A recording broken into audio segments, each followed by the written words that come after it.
Vous avez repéré un article qui est particulièrement relayé depuis hier, je crois seulement. Ouais, depuis hier soir. Ouais. C'est une étude alarmante, une nouvelle étude qui affirme que la 6e extinction de masse des animaux s'accélère. Les deux auteurs de l'étude, ils parlent même d'anéantissement biologique. Selon eux, on a une mauvaise approche en fait. On mesure mal la gravité du phénomène.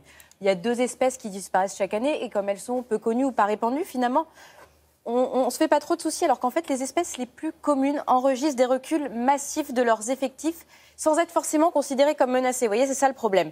Là, ils ont analysé 27 000 espèces et au total, 30% d'entre elles déclinent. Il y a plusieurs mammifères qui se portaient bien il y a 2 décennies qui sont maintenant en voie de disparition. Il n'y a par exemple plus que 7 000 guépards ou 35 000 lions africains. Les orang-outans de Bornéo, ils ont diminué de 25%. Les girafes, elles ont baissé aussi. Que dire du pangolin qui, lui, est décimé. Puisqu'on sait moins, c'est qu'un tiers des espèces en déclin, elles sont considérées comme communes. En France, par exemple, le chardonneret qu'on voit là, il a enregistré une baisse de 40% ces 10 dernières années. Donc tous les continents sont concernés, évidemment. Ça nous concerne tous. Si vous voulez en savoir plus, cet article, il est sur Le Monde.